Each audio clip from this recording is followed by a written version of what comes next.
안녕하십니까.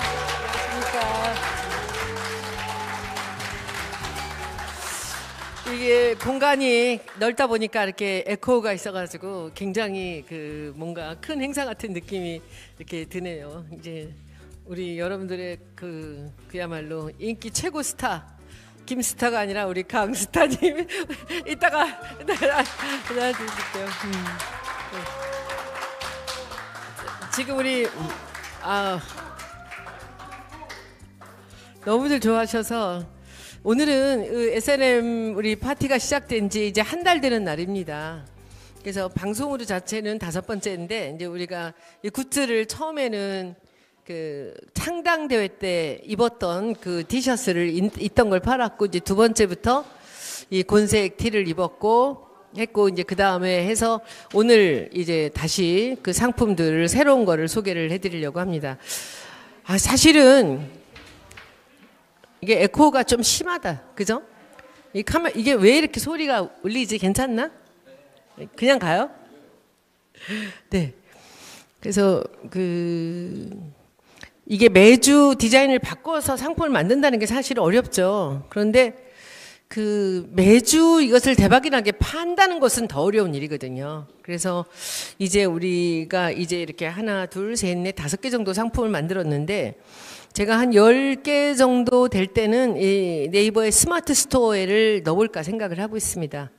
여러분들 기대해 주시고요. 그때는 이제 브랜드도 제가 이 디자이너 출신이지만 이제 제가 제일 잘하는 게 이제 브랜드 만드는 일인데 우리 SNM의 브랜드를 한 5-6개를 만들어 가지고 이 브랜드를 이제 새겨서 이름에 파는 그래서 우리 네이버 스토어는 이제 우리 소나무당이 하는 게 아니라 소나무당하고 이제 관련이 있는 지지자분께서 이 회사를 만드셨어요. 그래서 제가 좀 떼돈을 벌게 해드려야 이제 후원금도 팍팍 내고 하실 것 같아서 이제 그렇게 준비를 하고 있습니다. 그런데도 사실은 지금 우리가 그냥 문자를 받아갖고 보내드리고 그러고 하는데도 지금 한 주에 거의 400에서 500만 원 정도의 매출이 올라요. 물론 그중에 남는 거는 얼마 안 되지만. 그래서 시작 치고는 여러분들이 많이 사주셔서 저는 여러분들 경기도 어려운데 계속 새로운 거 나오면 계속 사시는데 부담을 드릴까 봐 너무 걱정을 하고 있는 그런 와중에 이번 주에는 한번 나와보실래요? 우리 감독님 잠깐 검정 와야 돼. 검정 도망갔어. 우리 검정 여기 초록색 우리 저 당직자세요. 우리 주석님 안녕하세요.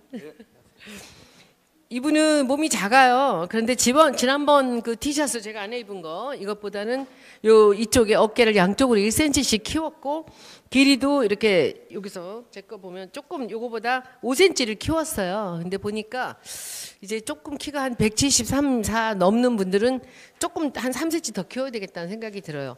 여러분들 이 티셔츠 어떠세요? 이뻐요. 이 검정하고 초록인데 검정 일로 오세요. 검정. 스트립쇼 하듯이 이걸 딱 벗어 던지면서 일로 오라고. 이게 키가 180이라고? 네. 180이면 조금 아직도 좀 짧아요. 한쪽은 검정, 한쪽은 초록이에요. 여러분들 잘 아시다시피 여기 옆에 뭐라고 써 있죠? 윤지라고 써 있어요. 이게 권윤지 씨 그림을 갖고 저희가 각색을 좀 해가지고 여기다 넣은 거예요. 권윤지 씨한테 제가 소나무를 한번 그려보라 그랬더니 휴대폰에다가 손으로 그린 거예요. 이렇게 그렸는데 이제 그게 전나무 같다 그래서 몇 개 칸 버리고 이거를 1도, 2도, 3도, 4도, 5도를 넣었는데 윤지 글씨가 좀 산만해서 제가 지자를 줄였어요.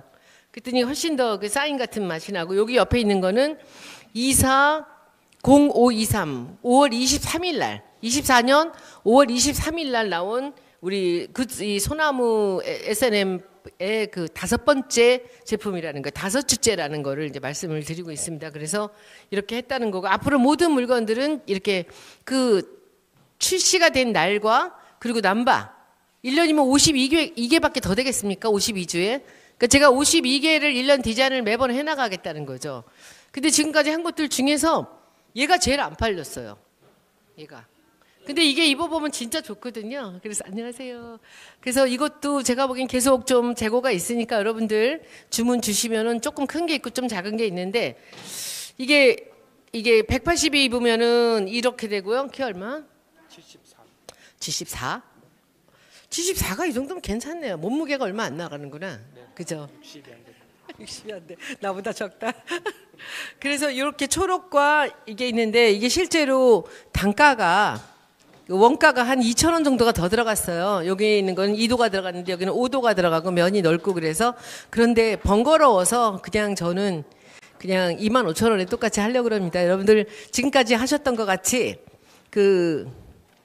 서 선생님 어떻게 지금까지 하셨던 것 같이 문자로 주문을 하시면 된다. 이번에는 사이즈 하나예요. 2가지 있으니까 너무 힘들어 하셔가지고 하나로 이번에 조금 키운 건데 하나는 검정과 이 초록이 있으면 이렇게 주문하시면 되고요. 그리고 이것을 주문하실 때 이제 다음 주는 제가 이제 내일 목포 내려가서 다음 주는 제가 없어요. 그러니까 우리 감독님이 이분 누군지 아시죠? 감독님이 하셔도 되고 뭐 윤지 씨한테 좀 부탁을 하셔도 되고 해서 다음번에는 이게 이렇게 진한 색이 아니라 흰색과 지난번에 옆에 소매에 들어간 거 약간 연보라 색깔하고 2가지 색의 아주 밝은 톤으로 나옵니다. 그래서 한여름이라 이제 다음번 그렇게 하고 다음 주부터는 또 제가 나와서 하게 되고요. 그래서 여러분들 그 정도를 해주시고 일단은 우리 강 기자님이 이렇게 기다리고 계신데 제가 먼저 방송을 오실 때까지 진짜 스타님을 이렇게 기다리시게 할 수는 없어서 저는 대담은 안 할 거고요. 그냥 기자님 안녕하세요. 제가 옆에 앉을 수 있는 이렇게 영광을 주셔서 너무 감사드립니다. 올려야 되나? 네. 괜찮아요? 네. 인사. 아유, 예, 안녕하십니까. 제가 좀 늦었다고 생각했는데 제일 일찍 왔나요? 오늘 출연진 가운데서. 네. 다시 한번 인사드리겠습니다. 예.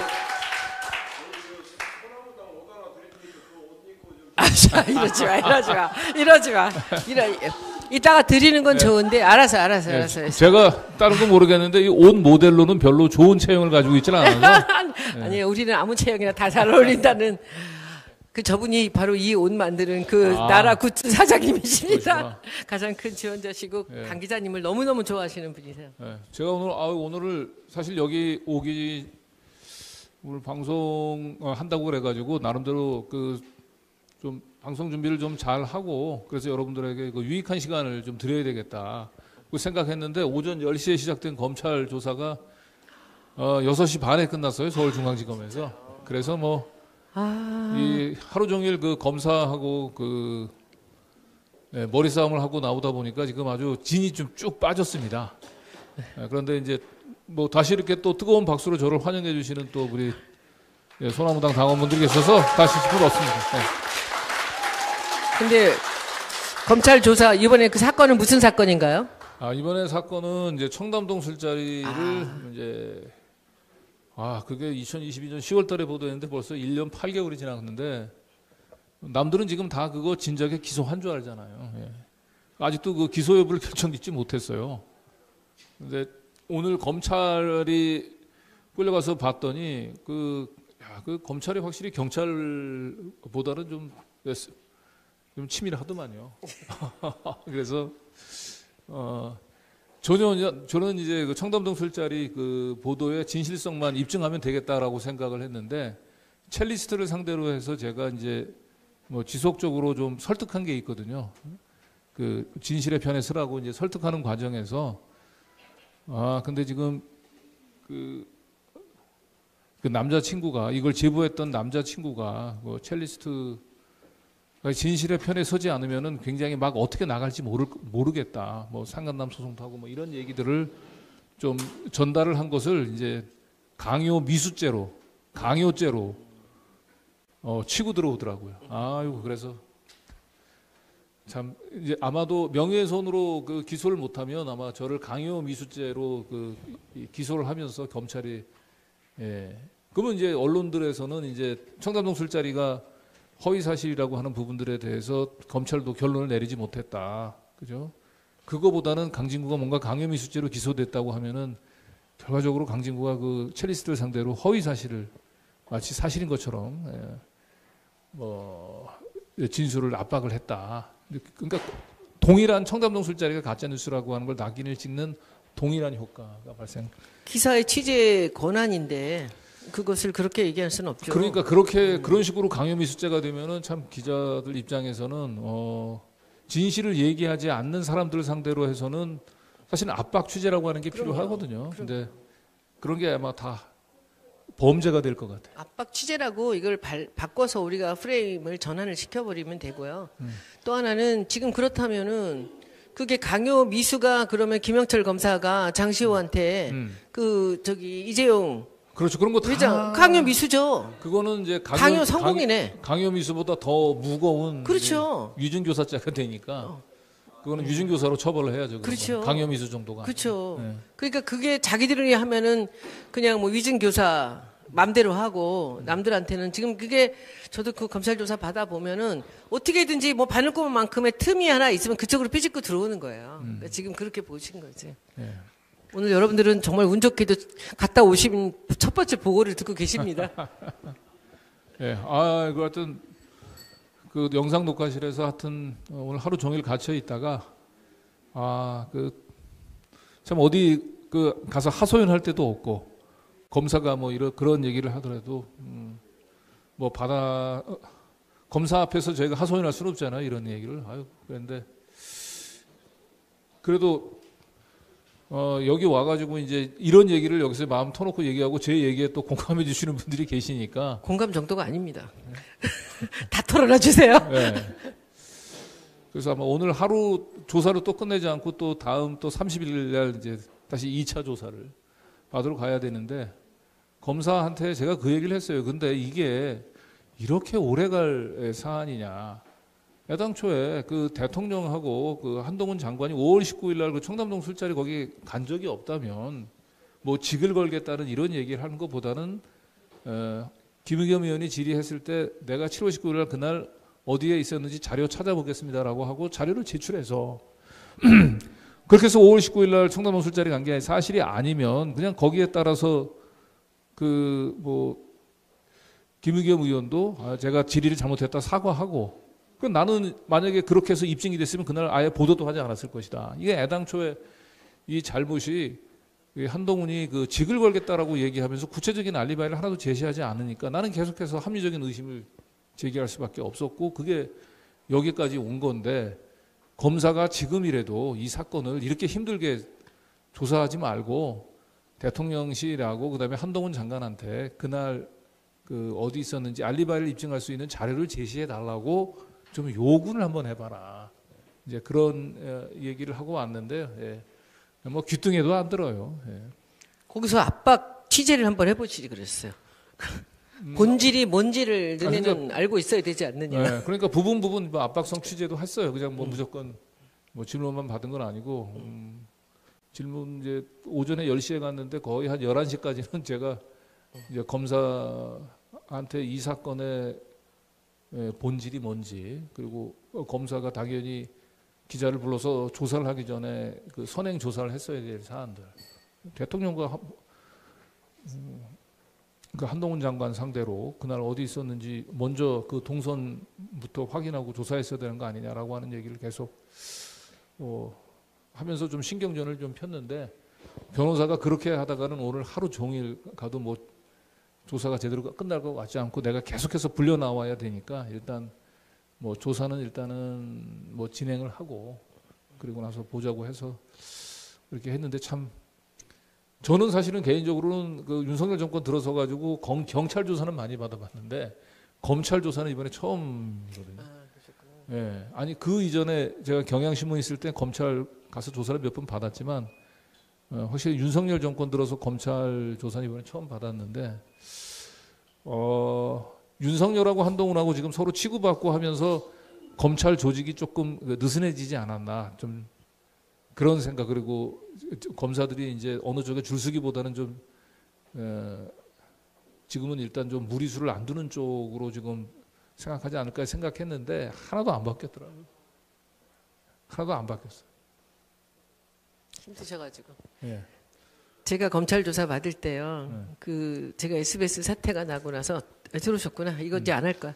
일로 오시고 자리 잡을 동안 드릴게. 그때 저기 문화재청이랑 문화부가 일을 못할 정도로 압수수색을 당한 거예요. 그런데 그러니까 그걸 준비를 다 해갔죠. 안 물어보는 거예요. 그러더니 말도 안 되게 우리 보좌관이 자기 친구한테 보낸 카톡 한 줄. 이걸 갖고 제가 그 기밀 누설을 했다라고 해서 보안 자료가 나온 거예요. 거기서 너무 깜짝 놀랐는데 이 사람들도 지금 어느 틈새를 좀 본 거죠. 거기 앉아서 하실 거예요? 아, 먼저 하실 거예요? 사회 보시 어디 오셨어요? 어디 가셨어요? 티셔츠 또 드릴까요? 변 대표님? 예. 흰 거, 큰 거. 우리 식구니까 입혀도 돼. 흰 거, 큰 거, 작은 거 비교하고.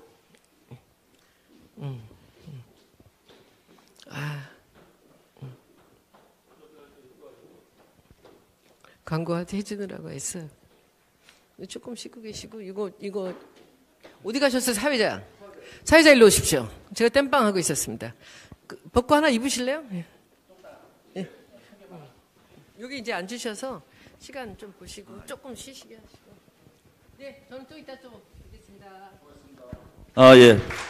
큰 박수 부탁드리겠습니다.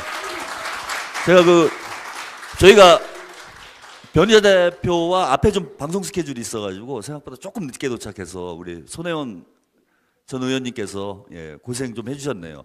지금부터 본격적으로 예, 오늘 윤석열 탄핵의 1타 강사들, 2타 강사죠. 예, 1포, 2포. 예, 아마 두 분 중에 한 분이 혹은 두 분이 예, 동시에 윤석열 탄핵의 결정타를 저는 날리게 되지 않을까 이렇게 기대를 하고 있습니다. 그런데 오늘 지금 대한민국의 우리 시대의 영웅들이신 것 같아요. 정말 목숨을 걸고 윤석열 정권의 이 핵심적인 스모킹 건을 파헤치고 계신 오늘 두 분을 모시고 예, 탄핵의 시간표가 어디까지 왔는지 이야기를 들어보도록 하겠습니다. 그래서 먼저 첫 번째 순서로요, 예, 우리 변희재 대표 모시고 지금 장시호 녹취록이 세간의 화제죠. 장시호가 이제 그 수배가 됐다라고 합니다. 공수처에서 수배를 해서 곧 귀국을 하게 될 그런 상황에 놓여 있다라고 합니다. 그래서 장시호가 아마 한국에 들어오면 아직은 언론들이 장시호 녹취록 태블릿 PC 조작 의혹에 대해서 입을 다물고 있는데 장시호가 들어오게 되면 상황이 급변하게 될 거라고 저는 이렇게 예상을 하고 있습니다. 그래서 빠르면 이달 안에 늦어도 여름이 오기 전에는 장시호의 얼굴을 서울에서 보게 되지 않을까. 8년을 파헤쳐왔습니다. 이분이.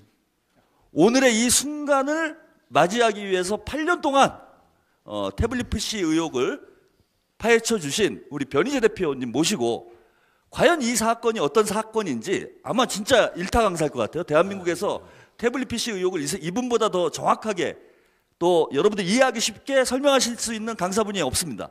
그래서 우리 먼저 첫 번째 순서로 미디어워치 변희재 대표님 모시고 태블릿 PC 의혹을 요약해서 한번 들어보도록 하겠습니다.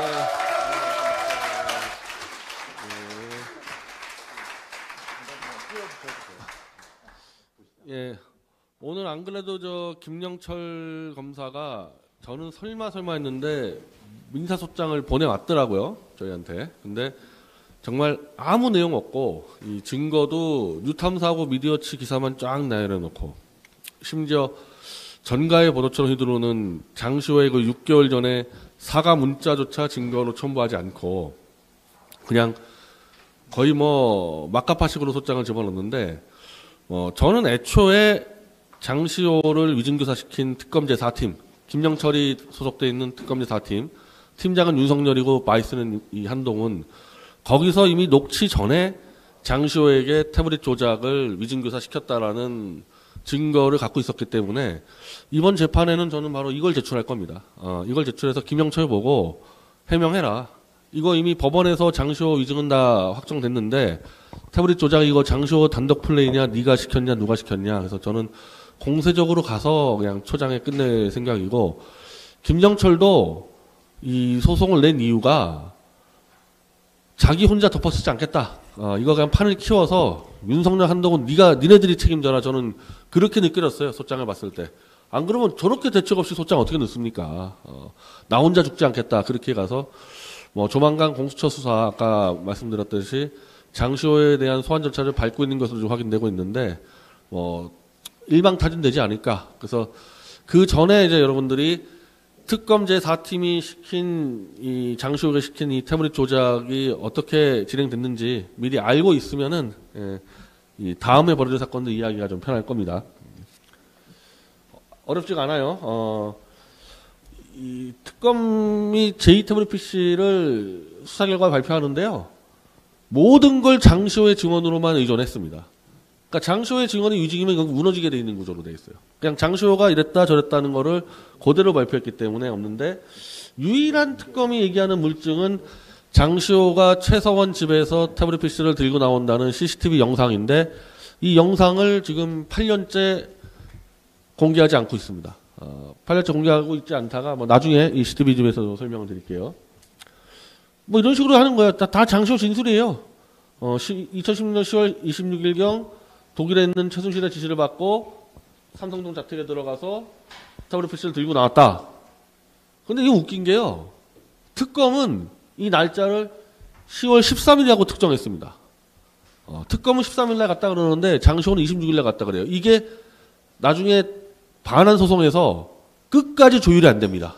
특검은 13일날 우기고 있고 장시호는 26일날 계속 우기고 있어가지고 결국 판사가 황당한 거죠.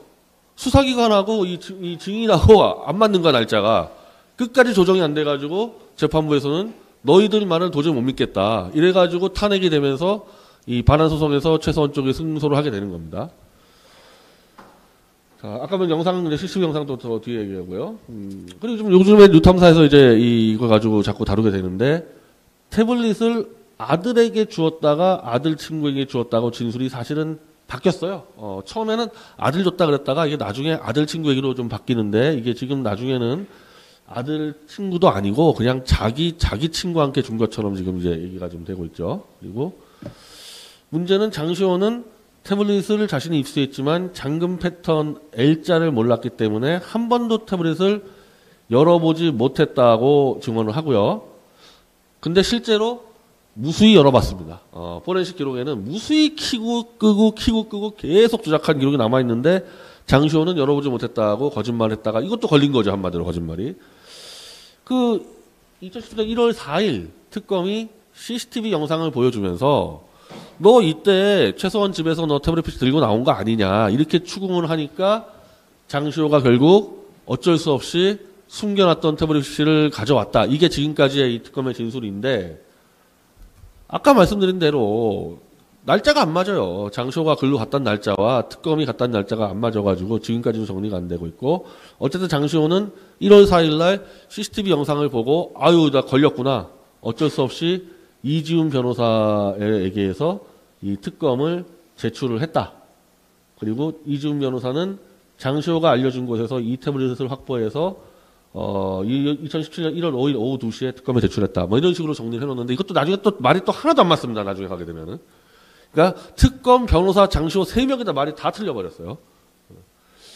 자, 아까 말한 대로 CCTV 영상을 공개하지 못하는 검찰인데 장시호가 최순실의 집에 간 사실이 있는가에 대한 유일한 입증 자료인데 하여튼 뭐 8년 동안 어느 재판에서도 제출을 안 하고 제출하지 않는 이유는 국가안전보장 등의 사유라고 그랬는데 결국 나중에 계속 이제 이 반환소송 2심에서 결국 특검이 CCTV 영상을 복사한 수사자료를 제출했는데 흑백으로 복사한 부분에서 다른 사람들은 알아볼 수 있는데 유일하게 장시호 얼굴만 까맣게 돼 있어가지고 못 알아보는 그 자료 하나 제출해서 재판부가 이거 말고 원본 칼라 다시 가져와라. 흑백으로 그거 못 알아보는 거 가져오지 말고 원본 다시 가져와라 그랬더니 아직도 안 가져오고 있어요. 그 부분에 대해서는. 저는 이 수사자료에 대해서 저희는 여러 가지 혐의로 특검이 이번에 부랴부랴 제출하기 위해서 또 위조를 했다고 저희는 확신을 갖고 있습니다.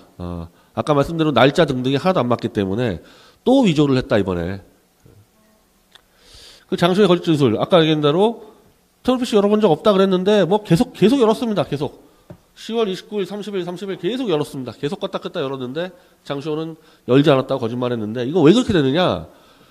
이 태블릿 PC는 장시호가 최서원 집에서 가져온 게 아니고 검찰이 최서원 미승빌딩 압수수색할 때 최서원의 회계비서인 안모 씨 태블릿을 압수를 해서 그게 뭔가 검찰이 열어봤을 거라 저희는 추정하고 있어요.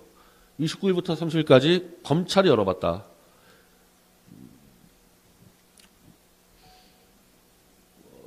그러니까 이것도 잠깐만요. 장시호 이지훈 변호사가 지금 이게 틀릴 수가 없는 거잖아요.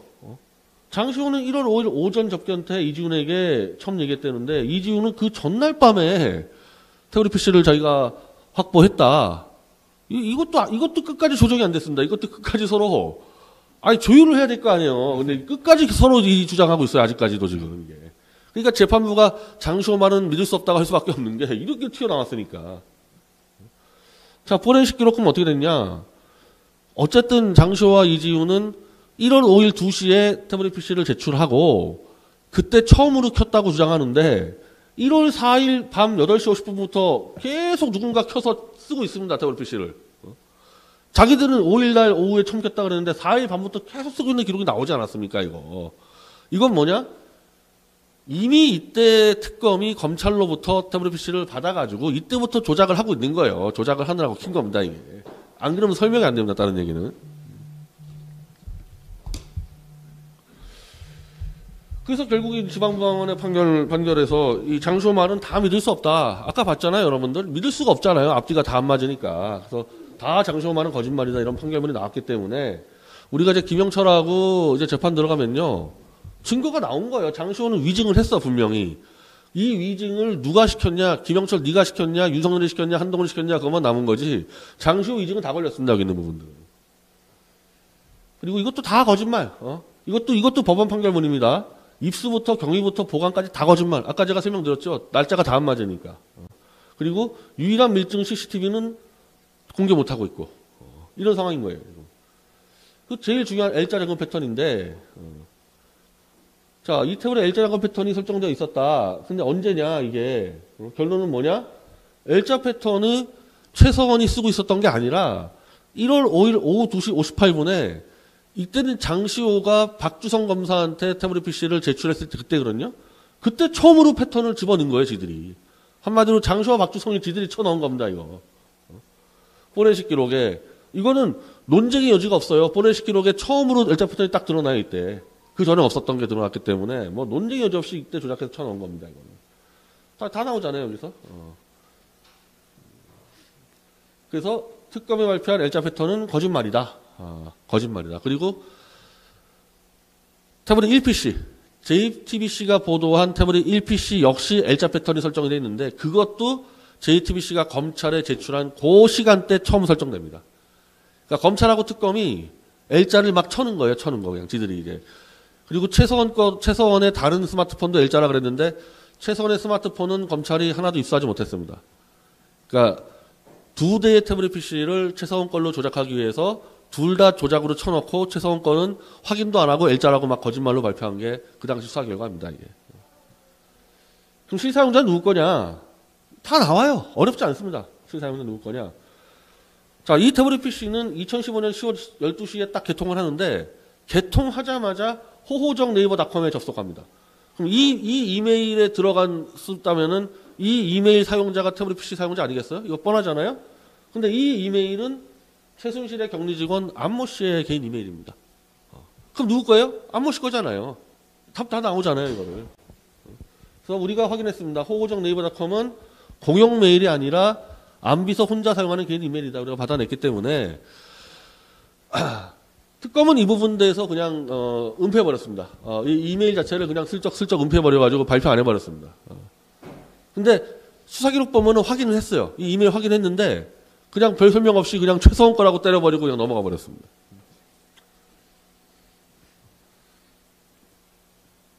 자, 그리고 이게 번호인데, 번호잖아요?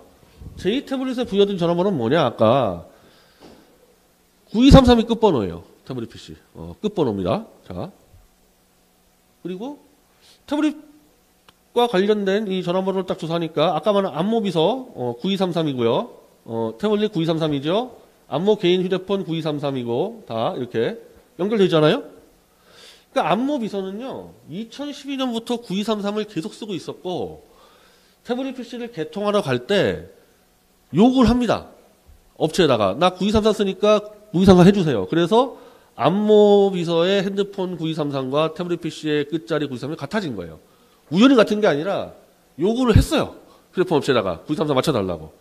이거 누구 겁니까? 이거만 봐도 안모 비서 거잖아요. 요거는 통째로 은폐시켰습니다. 특검에서 이건 통째로 그냥 없는 걸로 그냥 은폐시켜버렸어요. 이 내용 같은 거는. 누가 봐도 이거는 딱 공개되면은 안모 비서 거니까 이걸 국민들에게 속인 겁니다. 그리고 요금 누가 냈냐? 모든 그 관련된 최선과 관련된 것들은 다 최서원 통장으로 납부를 했는데 요것만 안모비서건 개인 통장으로 납부를 합니다. 요것만. 그럼 누구 거예요?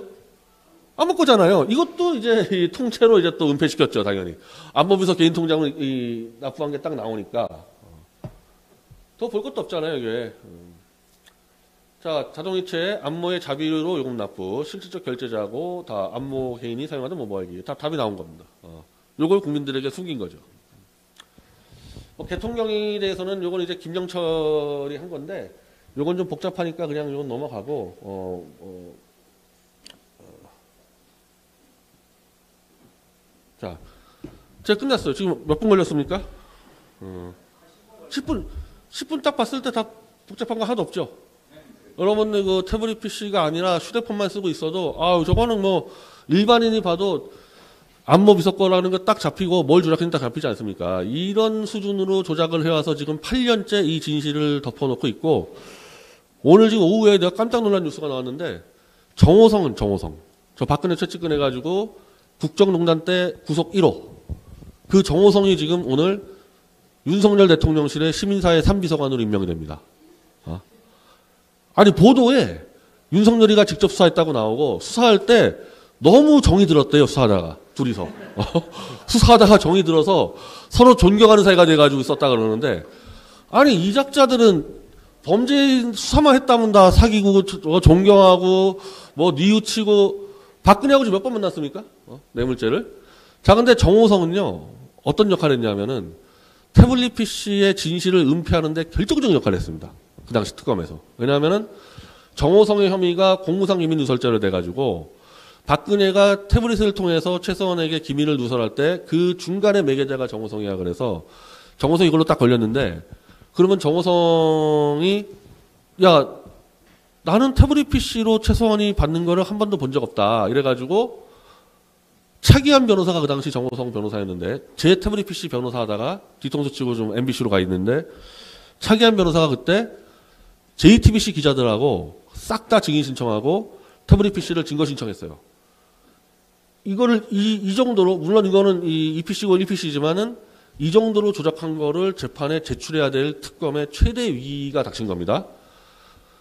그리고 저는 그때 태블릿 PC를 조사하고 있었기 때문에 제가 차 변호사하고 매일 통화하면서 이걸 만약에 들고 나오면은 어디를 보면 우리가 조작 잡을 수 있다 해가지고 저는 그때 내 기억으로도 우리가 축하 파티를 했어요. 이제 끝났구나, 태블릿 PC. 시작하자마자. 그게 제가 잡자마자 한 달 뒤에 벌어진 사건이어서 한 달 만에 끝난 줄 알았는데 정호성이 그때부터 갑자기 변호사를 안 만나기 시작하고 이게 어느 때랑 똑같냐면요. 저 이재명 대표 유동규 사건하고 똑같습니다. 유동규가 갑자기 안 나타나기 시작하고 유동규가 막 검찰에 불려가듯이 정호성이 막 특검에 불려가더니 갑자기 한 일주일 만에 나와서 나는 태블릿 PC 검증하지 않겠다. 그냥 그대로 그냥 가겠다 하고 차기안을 해고시키면서 이 태블릿 PC 검증기가 날아가면서 여기까지 오게 된 거거든요. 그 대가로 정호성은 최순실, 안종범, 박근혜하고 국정농단 공범으로 잡혔는데 징역 1년 6개월 만에 석방이 됩니다. 제가 현재 1심에서요. 태블릿 PC가 최서원 거 아니라 주장했다가 징역 2년을 선고받고 있어요. 제가. 근데 정호성이 징역 1년 6개월 만에 딱 석방이 돼버립니다. 그리고 그 뒤로도 제가 계속 이제 막 파헤치니까 제가 감옥 갔다 와서 정호성이 저를 만나자 그러더니 최선수 씨가 쓴 거 맞다고 저를 계속 설득하길래 제가 계속 반박을 했죠. 야, 우리가 이거 자꾸 본 거 가지고 얘기하지 말고 포렌식 기록 가지고 얘기하자. 그러니까 저하고 말이 안 통하니까 정호성은 계속 조선일보, 뭐 동아일보 돌아다니면서 최서원께 쓴 게 맞다고 해가지고 이거를 무마시키고 은폐시킨 역할을 했거든요. 그런 정호성이 지금 갑자기 시민사회 비서관 들어갔잖아요. 지금 왜 들어왔을까요? 정호성이 이번에 전광훈하고 신혜식이 치고 나왔잖아요. 보수의 핵심인 전광훈과 신혜식이 장시호 녹취록 문제하고 태블릿 조작 문제를 치고 나왔으니까 이거 막아야 될 거 아닙니까? 대통령실에서. 그러려면은 지금 윤석열에게 충성마치 사람이 없기 때문에 태블릿 PC 조작에 같이 가담했던 정호성이 들어가서 이제 정호성이 100%입니다. 아마 바로 전광훈 찾아갈 겁니다. 전광훈 찾아가서 이건 최순원 쓴 거 맞으니까 대충 덮어주시면요. 뭐 원하는 게 뭐예요? 그러면 전광훈은 장관 5개 내놔라 뭐 이런 식으로 아마 거래 칠 겁니다. 아마. 그러려고 정호성 집어넣은 거예요. 이거 분명히. 그 정도로 급한 거여서요. 제가 내일 정호성한테 공개 칼럼을 쓰고 제가 문자 보내가지고 당장 집에 가라고 제가 이제 정호성한테 요구를 할 건데 그 정도로 지금 급해졌다. 이 대통령실에서는. 네. 자, 발표는 여기까지 마치고요. 이제 또 논의를 더 이어가겠습니다. 예. 감사합니다. 네. 변희재 대표에게 힘찬 박수 부탁드리겠습니다. 여러분, 지금 변 대표님 설명 들으니까 딱 이해되죠? 이거 완벽한 조작이죠? 8분 설명 들으셨어요. 8분이면 다 이해가 되는 이 내용을 변희재 대표는 8개월 동안 추적을 했습니다. 아무도 귀 기울여 듣지 않았습니다. 그런데 바로 뒤에 이제 함께 하실 우리 강진구 기자가 변희재 대표의 저 이야기를, 물론 이제 그 전에 더 귀 기울여 들으신 분들이 있는데 그것은 오늘 본 방송에서 토크 시간에 제가 좀 말씀을 좀 드리도록 하고요. 8개월 만에 변희재 대표가 8년 동안 파헤친 것이 아무도 관심 갖지 않았는데 변희재 대표와 강진구 기자가 만나서 8개월 만에 이제 장시호가 입을 열게 되는 단계까지 왔습니다. 장시호는 인간 핵폭탄이에요. 이 사건은 한마디로 말씀을 드리면은 장시호라는 여성이 한동훈한테 탕수육 이빠이 먹고 하겐다즈 먹고 조작질을 해서 대한민국을 뒤집어 놓은 사건입니다. 어떻게 이럴 수가 있습니까? 탕수육 한 그릇에 좀 더 큰 걸 받았으면 제가 이해를 해도 되겠습니다. 그래서 이번 사건의 내막이 어떤지 오늘 아마 최초 이런 공개 방송이 될 텐데요. 윤석열이 만약에 탄핵된다라면은 아마 그 무대 위에, 탄핵의 무대 위에 가장 앞자리에 서 계실 분들이 이 두 분 아닌가. 지금부터 윤석열 탄핵의 일타 강사 우리 강진구 기자와 변희재 대표님 모시고 이야기 한번 나눠보도록 하겠습니다. 힘찬 박수 부탁드립니다.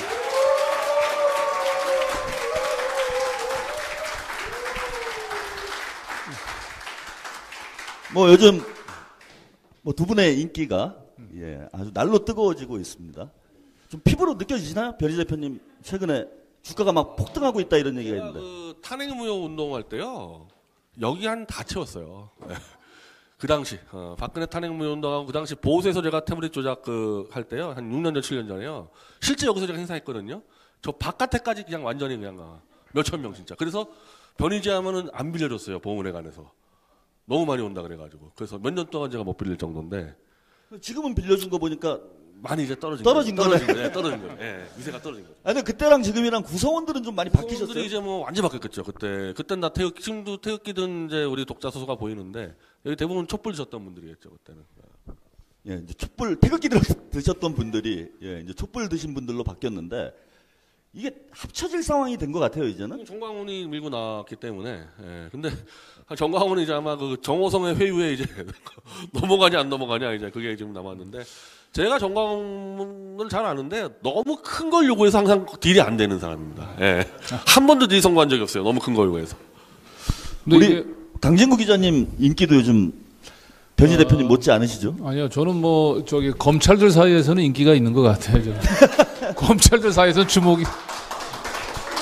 그래서 제가 장시호 녹취 파일 공개하고 난 뒤에 검찰들 사이에서 인기를 실감하는 계기가 몇 건 있는데 경찰에서 전부 무혐의 결정해서 불송치로 검찰에 보낸 사건들을 족족 다시 재수사하라고 경찰들한테 돌려보내고 있어요. 아, 장시호 녹취록 보도 이후에. 네.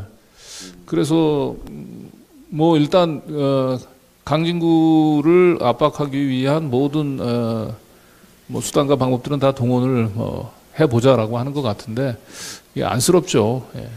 제가 그런 걸로 보도를 멈출 사람이 아니잖아요. 혹시 뭐 정광훈 목사처럼 뭐 장관 5개 이래도 굽힐 생각이 없으신가요? 장관 5개? 아 그렇게 딜이 들어온다면 정호성이. 아니 아까 공수처장하고는 한번 딜을 한번 해보세요. 네, 제가 그 윤석열 대통령께 오늘 팁을 하나 드리겠습니다. 장시호 강진구의 입을 막으려면은 공수처장 주시면 됩니다. 차라리 그냥 입을 여는 게 더 좋을 것 같네요. 아유 그리고 그 이제 오늘 이제 그 장시호 녹취 파일 가지고 또 검사들하고 조사를 받으면서 얘기를 했는데 검사가 이제 훅 들어온 게 뭐냐면 그 이제 청담동 술자리 보도는 이제 뉴탐사냐 더탐사 시절이잖아요. 그래서 시민언론 더탐서는 이 보수 정권을 좀 공격하는 그런 목적에서 만들어진 매체가 아니냐. 그런 얘기를 해서 이제 제가 이제 답변한 거는 이제 허위 비방 목적을 가지고 보도했는지 그걸 물어보는 거죠. 그래서 아니다. 나는 이제 권력을 감시하기 위한 우리는 탐사 보도 매체인데 이 권력을 감시하는 거 관련된 취재를 하다 보니까 주로 비리 의혹에 연루된 사람들이 보수 인사들이 많다 보니까 결과적으로 보수 인사를 공격하는 것처럼 비춰진 거지만 내가 보수 인사들을 공격하게 매체 아니다. 그리고 얼마 전에 장시호 녹취 파일도 아니 그거 분석하다 보니까 검사들이 공교롭게 이름이 많이 나와서 내가 검사들을 비판하는 그런 보도를 많이 했던 것이 애당초에 내가 검사들을 공격할 목적으로 장시호 녹취 파일 보도한 건 아니다. 이제 이렇게 얘기를 했죠. 뭐 거기에 대해서는 뭐 별 얘기는 없더라고요. 그러니까 우리 검사분들이 그 뉴탐사에 대해서 오해를 가지고 계신 것 같아요. 뭐 주로 이제 윤석열 대통령, 뭐 한동훈 전 비대위원장, 뭐 이런 분들과 관련된 방송들이 좀 많다 보니까 보수 세력만, 보수 진영만 공격을 한다 이러는데 제가 본 뉴탐사는 그렇지 않습니다. 민주당에 대해서도 상당히 쓴소리를 많이 한 뭐 이런 방송들을 했고 그야말로 시민의 시각에서 시민의 입장에서 방송을 하고 있고 객관적으로 진보 보수 상관없이 뭔가 시민의 이익을 침해하는 이런 문제와 관련해서 정면으로 대결하고 있는 이런 언론인데 뭐 상당한 오해들을 가지고 계신 것 같아요. 근데 저는 이번에 놀라운 거를 발견했는데 이번 주에 장시호 녹취록 제보자가 기자회견을 했어요. 그렇죠. 예. 그런데 전혀 보도가 안 나왔습니다. 그게 더 놀랍죠, 사실은. 녹취 파일에 등장하는 장시호의 지인이 참 용기 내서 기자회견 했다는 것도 놀랍긴 한데 그거보다 더 놀라운 건 그런 정도의 기자회견을 포털에 등록되어 있는 언론사 가운데서 단 한 곳도. 그러니까 사실은 미디어워치하고 뉴탐사 빼고는 어디도 그 기자회견을 보도하는 언론사가 없으라고. 아니 그것도 이제 이 전광훈 목사의 그 자유통일당에서 기자회견 했잖아요. 아마 검색하면 되는데요. 이 전광훈이 나쁜 일 할 때는 보도를 그렇게 많이 해주더니 간만에 좋은 일 하니까 보도 하나도 안 해주는 거예요. 그러니까 저는 두 분이 없었으면, 그러니까 뉴탐사와 미디어워치가 없었으면은 이거는 여러분들이 알 수도 없는 문제였다라는 거예요. 제보자가 직접 등장해서 실명 공개한 건 아니지만 거의 자신을 노출시켜서 기자회견을 했는데도 군부 독재 시절에도 이 정도는 아니었습니다. 언론에서 한 줄도 안 쓰는 뭐 이런 놀라운 장면을 저는 처음 봤고 정말 우리 시민들의 소중한 자산인 것 같아요. 그래서 이 두 분들에게 다시 한번 박수 한번 드려주세요. 어찌 보면은 지금 희한한 상황인데 군부독재 같았으면 뭐 잡아다가 뭐 두들겨팼던 될 텐데 저는 현재 검찰이나 경찰로부터 그런 압박을 전혀 안 받아요.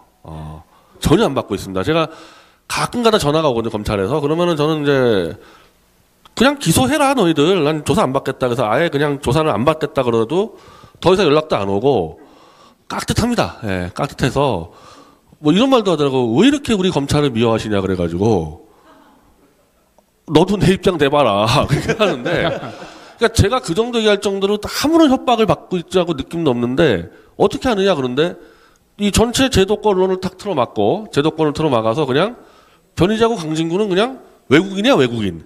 그러니까 한국인이 아니에요. 우리끼리는 표현의 자유가 보장이 돼. 마음 놓고 떠들고 있는데 차단만 시키는 그런 사태가 아니라 예전하고 좀 달라요. 예전 독재 정권 하는 스타일이 지금.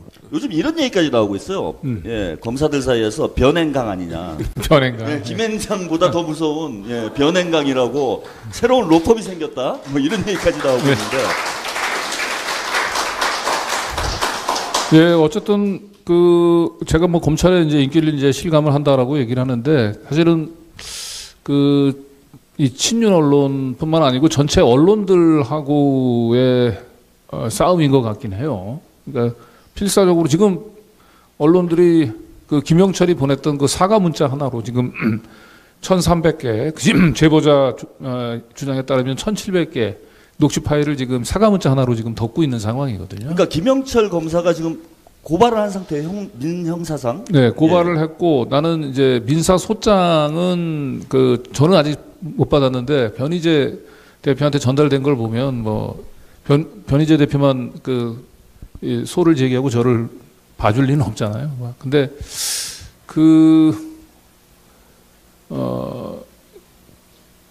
언론들의 이제 그 침묵, 무관심하고 싸움이 사실은 제일 중요한데 일단 저는 끝내 이게 언론들이 이거 무관심할 수 없는 사안이다라고 보고 그리고 언론들이 전체적으로 보도하지 않는데도 불구하고 이 사안을 이 정권의 핵심부 또 검찰 그다음에 태블릿 PC 관계자들 같은 경우는 굉장히 지금 극도로 초긴장된 상태에서 우리 방송을 지켜보는구나라고 하는 느낌을 제가 받았던 게 저는 혹시 뭐 기억하시는지 모르겠는데 제가 태블릿 PC와 관련해서 등장인물 그동안에 변희재 대표가 8년 동안 조사를 하면서도 한 번도 등장하지 않았던 전혀 몰랐던 제3의 인물을 찾아서 제가 강제로 아우팅을 시켰어요. 사실은 그게 이제 김윤미라고 하는 인물인데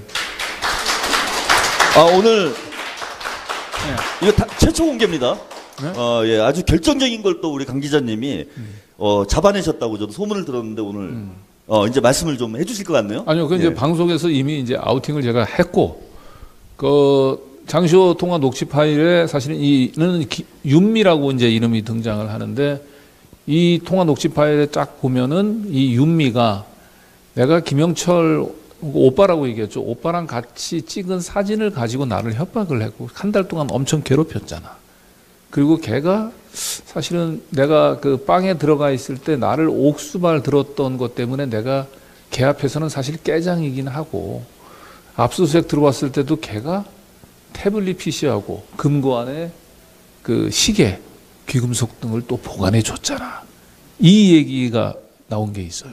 유탐사에서 방송을 했던 내용이죠? 네? 뉴탐사에서 그 방송을 했죠. 그러면서 처음에 방송할 때는 윤미라고 하는 이름을 사실은 공개를 안 했어요.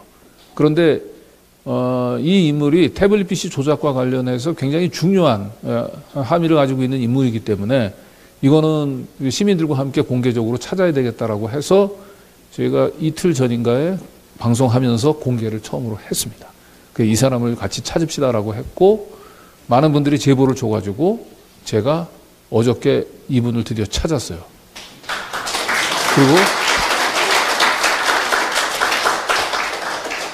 그리고 통화를 했어요. 통화를 했는데 몇 분 정도 통화를 하셨다고?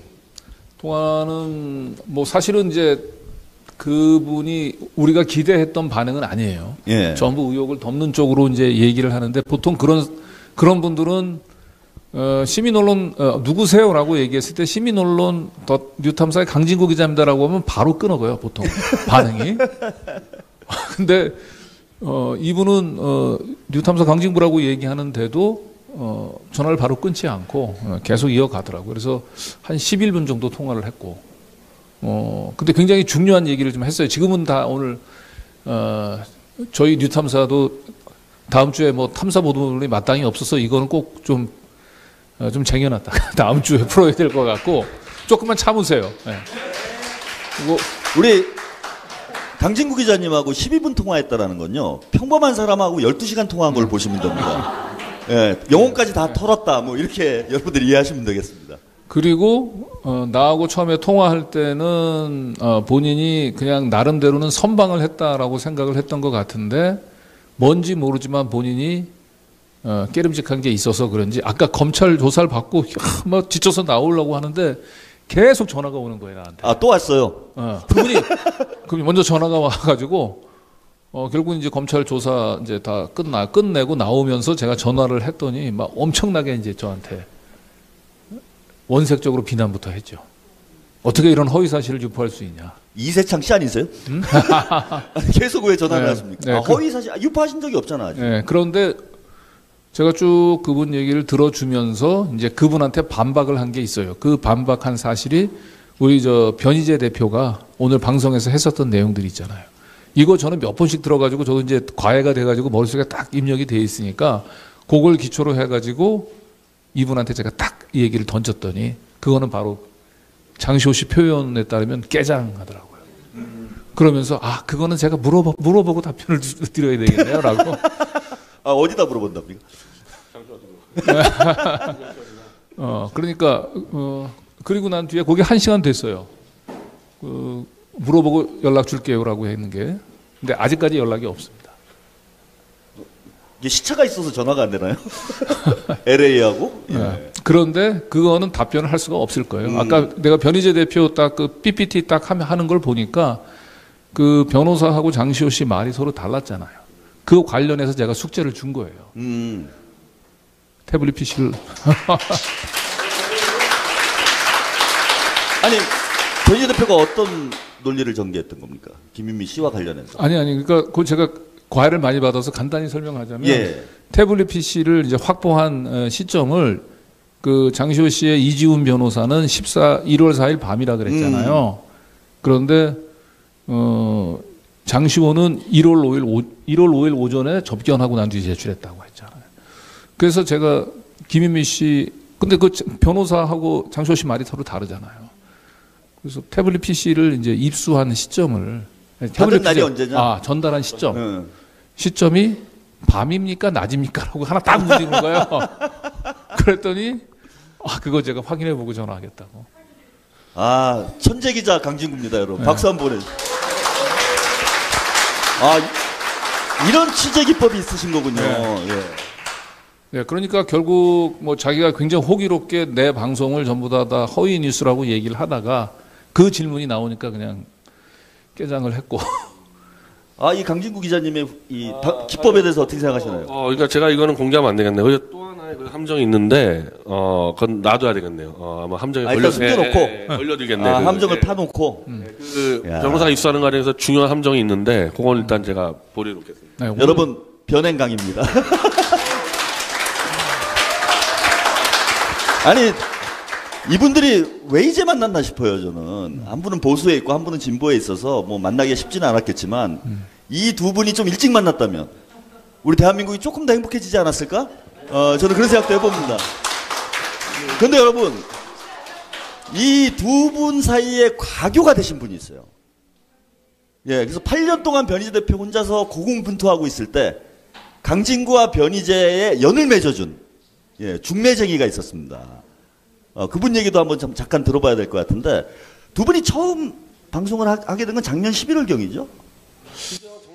정유라가 위장 잠입했을 때 그때 가지고 아니요 정유라가 저는 생각했을 때 위장 잠입은 아니었고 제가 판단할 때는 정유라는 윤석열한테 바짝 엎드려서 그 최순실 그 사면을 받아내려고 했는데 그게 한계에 부딪혔고 특히 2022년 강서구청장 보궐선거에서 와장창 지는 걸 보고 윤석열 정권은 더 이상 내가 돌아다볼 필요가 없겠구나라고 하고 전향을 사실은 한 거야.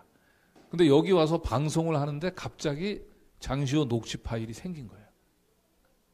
그 전에 가지고 있었던 건 아니고? 아니고 우리 방송을 하면서 정유라에게 이 장시호 녹취 파일의 존재를 알리면서 그걸 제보하겠다라고 하는 본인 주장인데 그건 실제로 그랬을 거예요. 그런 얘기가 있었고 장시호는 거기서 머리가 돌아간 거죠.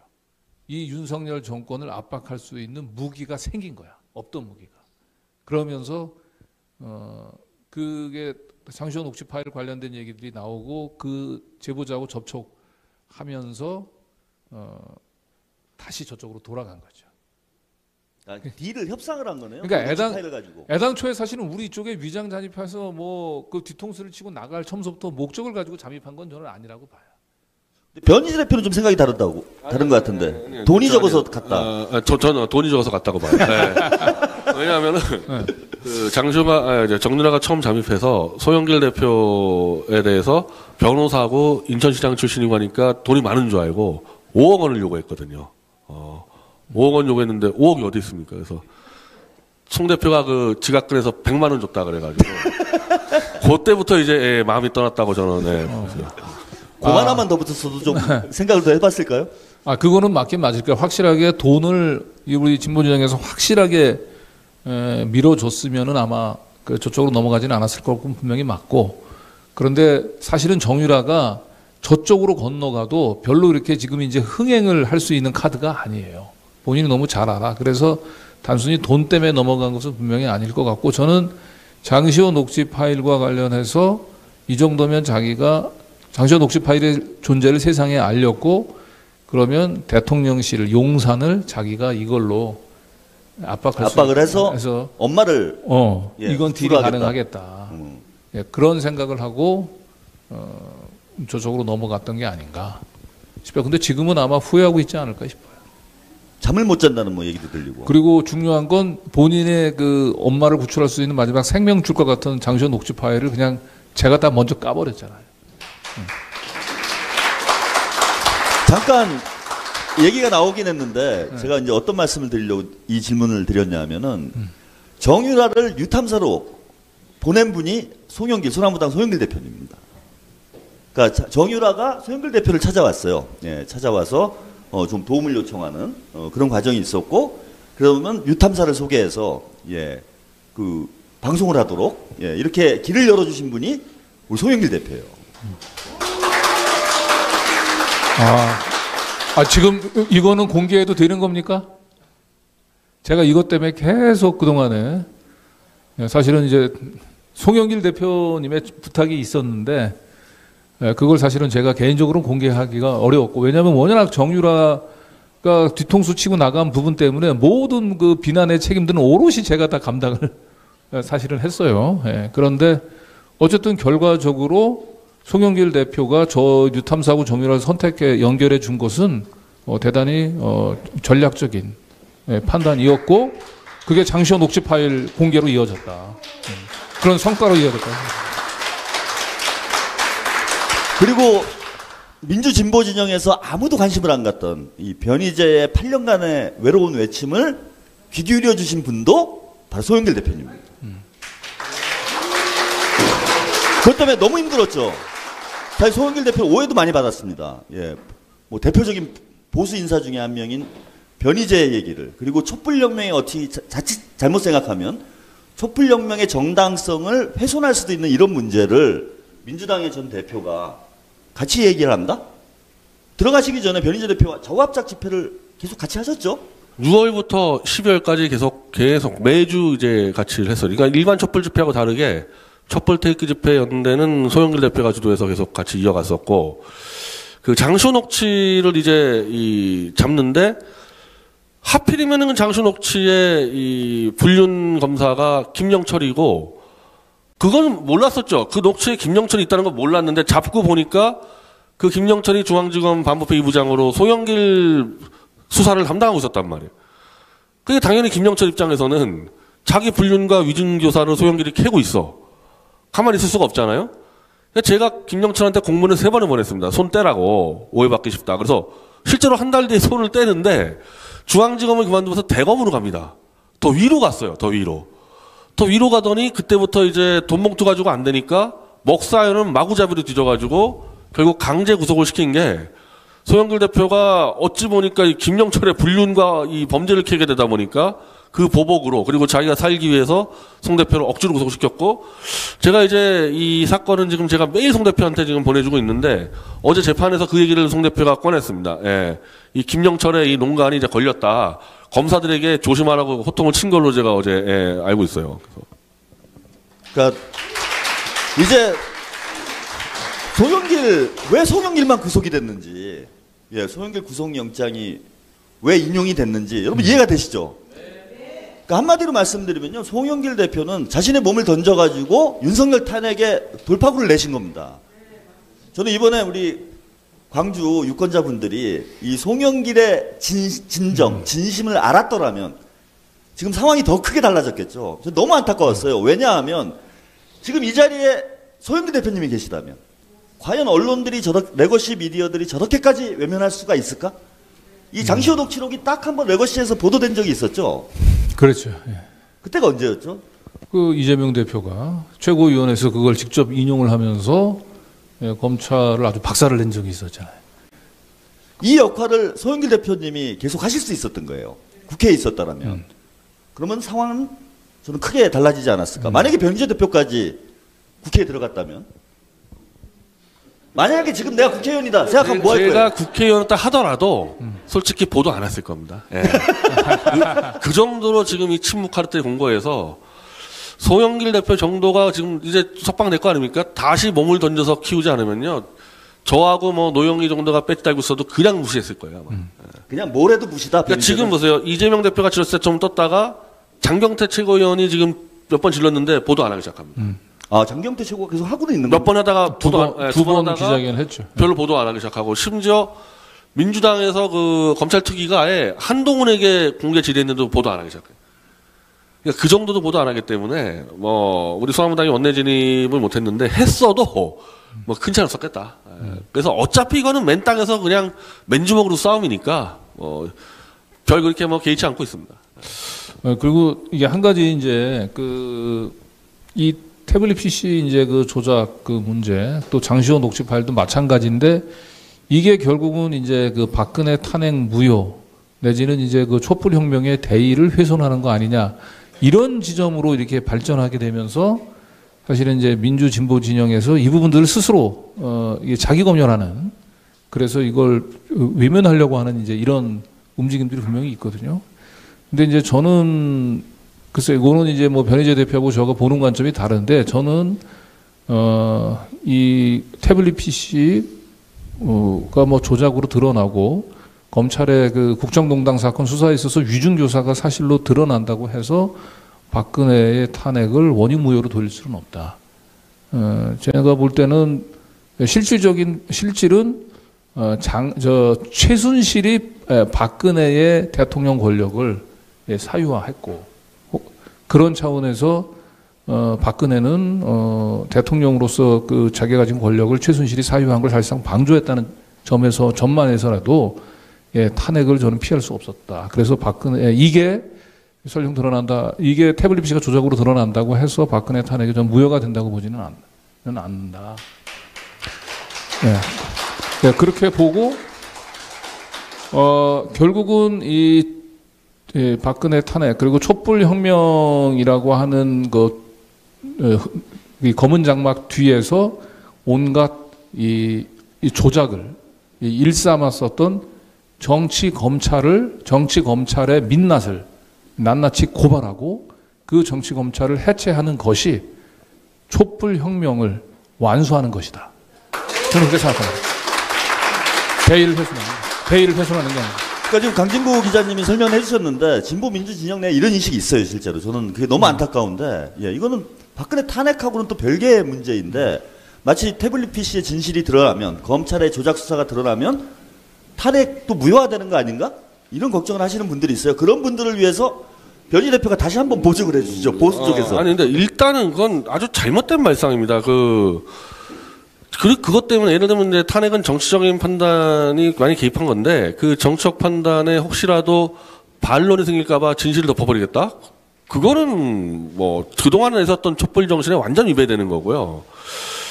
지금 박근혜 같은 경우는 마지막까지 남아서 이제 이 검찰의 요즘 조작 수사하고 싸웠던 보수 진영 입장에서는 박근혜가 지금 배신자가 돼 있습니다. 이 윤석열하고 계속해서 만나더니 결국 유영아에게 불법으로 공천을 거래하고, 이제는 이제 마지막까지 왔더니 이제 정호성을 투입해.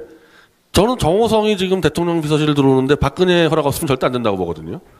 정호성이 들어가는 과정에서 윤석열 박근혜가 또 거래친 겁니다, 이거.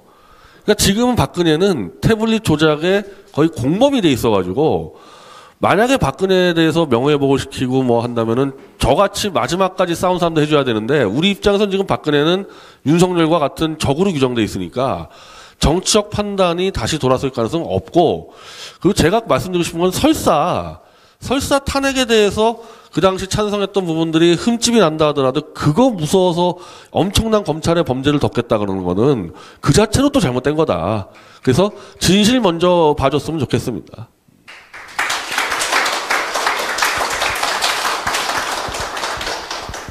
여러분 윤석열 탄핵 빨리 해야죠.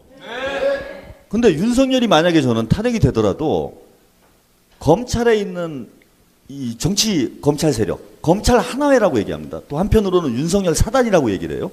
이게 해체되지 않으면은 민주당의 이른바 수박들이 출몰을 해가지고 우리 당원들, 유권자분들이 많이 걱정하셨잖아요. 그런 이유가 검찰 하나회에 코가 껴서 그렇습니다.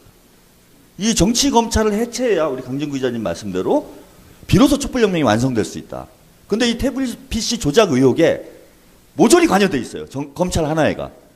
여기만 일망타진돼도 사실상 정치 검찰이 해체되는 수순으로 간다. 그런 면에서 이 태블릿 PC 의혹은 윤석열 탄핵 이상의 저는 의미가 있다라고 생각합니다. 그래서 여러분들도 계속 관심 가져주셔야 됩니다.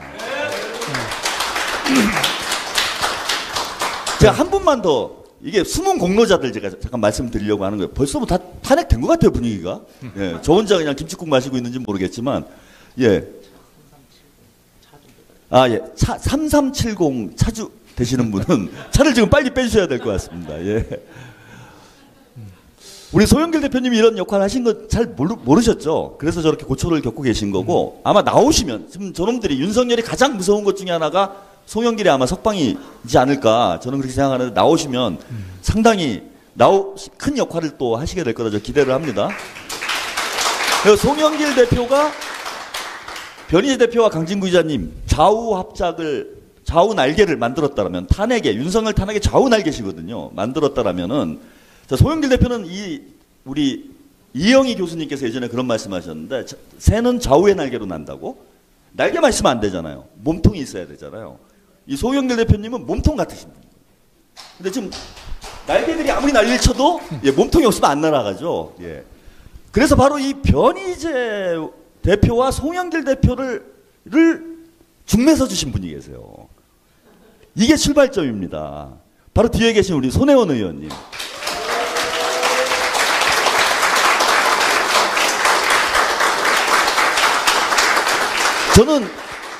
저도 손혜원 의원님 소개로 변희재 대표를 작년 용암때죠. 처음 이제 만나게 돼서 방송을 같이 하게 됐는데 지금 생각하면 소름 끼칩니다. 이걸 다 예상을 하고 지금 준비를 하신 건가? 그러신 건가요? 그러면 이제 정치를 그만두시고 그 영적 세계, 예, 그 보수의 천공이 있다면, 예, 우리 진보 쪽에는 손공이 있다. 그래서 잘 모르실 텐데 처음 이 길을 열어주신 분이 우리 손혜원 전 의원님이신데 사실 알려지지 않아서 이 기회에 제가 말씀드리고 싶습니다. 한번 박수 부탁드리겠습니다.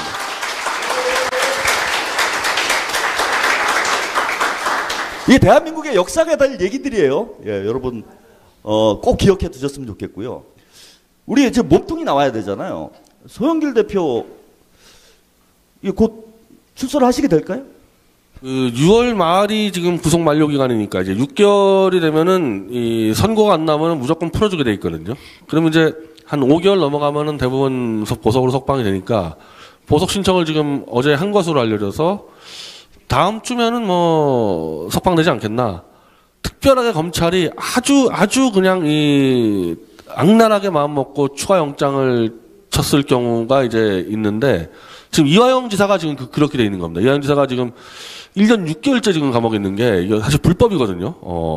구속기간 지났는데도 계속 영장을 버티고 아주 악랄한 거죠. 아주 이거는 그렇게 했던 사람이 박근혜하고 최순실인데 그 정도 빼고는 사안이 없었고 현재 이 주범인 김영철이 지금 걸려 있기 때문에 현재로서는 추가 영장을 치긴 어렵지 않겠나 해서 다음 주면은 석방이 될 거고 소영길 대표 사건 자체도 지금 이번 장시호 녹취록과 비슷하게 회유당한 정황이 너무 많아요.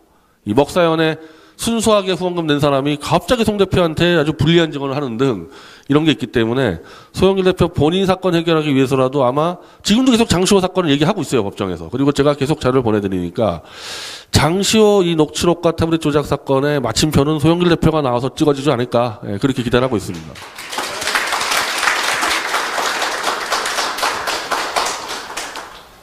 192석의 원내 정당들 총선 이후에 좀 헤매고 있는데 예, 무석의 원외 정당이 윤석열 탄핵을 가장 먼저 탄핵력에 윤석열을 데리고 가는 이런 역할을 하게 될 것 같아요. 제가 봐도. 우리가 총선 때 조국당하고 민주당은 절대 탄핵 못 시킨다, 윤석열을. 지금 제가 하는 꼴 볼 때는 못 시켜요. 벌써부터 지금 개헌 얘기하고 지금 이상한 방향으로 가고 있거든요.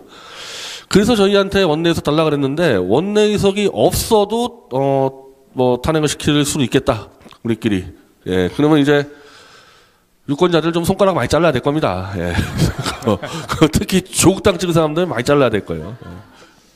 그런 얘기도 있어요. 조국혁신당이 조국 대표가 쇠빙선을 역할을 하겠다. 그런 얘기를 했는데 얼음이 다 녹았다고. 지구 온난화 때문에 뭐 이런 얘기가 나올 정도로 좀 아쉬운 면이 있는데 어쨌건 소나무당이 좀 더 책임지고 국민들의 염원을 이루는데 역할을 하시겠다라는 얘기니까 응원의 의미에서 한 박수 보내주십시오. 자, 우리 어쨌건 변희재 대표는 지금 정당인이시니까 조금 그리고 변희재 대표가 좀 이런 오해를 받아요. 오해는 아닌 것 같아요. 제가 볼 땐 너무 이렇게 우리에게 희망을 줘. 변희재 대표 얘기 듣고 있으면 막 다 될 것 같아요, 그죠? 예. 사실 작년에 끝낸다고 그랬어요. 작년 말까지. 그러더니 슬쩍 바꿔갖고 5월 달쯤 끝내겠다 하더니 5월이 다 지나가고 있습니다. 근데 보다 좀 냉철한 시각을 가지신 우리 민한 기자, 강 기자님은 좀 더 객관적인 시각으로 현 정국을 좀 보실 수 있지 않을까. 윤석열 탄핵이 임박했다고 보시나요? 윤석열 그 탄핵 글쎄요. 저는 항상 이제 이런 질문을 받을 때 뭔가 정치적인 어떤 이 이벤트 같은 게 있을 때 항상 뭔가 어떤 상황이 발전, 내가 저거 했던 거야 이렇게 얘기하는 걸로 공치사 하는 유튜버들 참 많거든요. 예, 저는 그거 참 낯뜨겁더라고요, 그런 게. 그러니까 사실은 이 정치라고 얘기하는 거는 정치인들도 그렇고 시민들이 참여해서 만들어가는 것이고 그거는 가능성과 온갖 저는 불확실성으로 있는 거예요. 가능성과 불확실성으로 있기 때문에 우리들의 행동과 실천이 더 중요한 것이고 지금 윤석열 탄핵이라고 얘기하는 건 자연법칙처럼 언제 어떻게 될 것이다라고 얘기하는 걸 얘기할 수 있는 사람은 아무도 없다. 그렇게 얘기하는 것 자체가 저는 사기다. 중요한 건 윤석열을 어떤 식으로든지 더 이상 대통령으로서 인정하지 못하면 저걸 끌어내려야 된다라고 하는 우리들의 의지를 다지면서 그 길로 가는 것, 그걸 갈로 힘을 모으는 것, 그게 중요한 거지.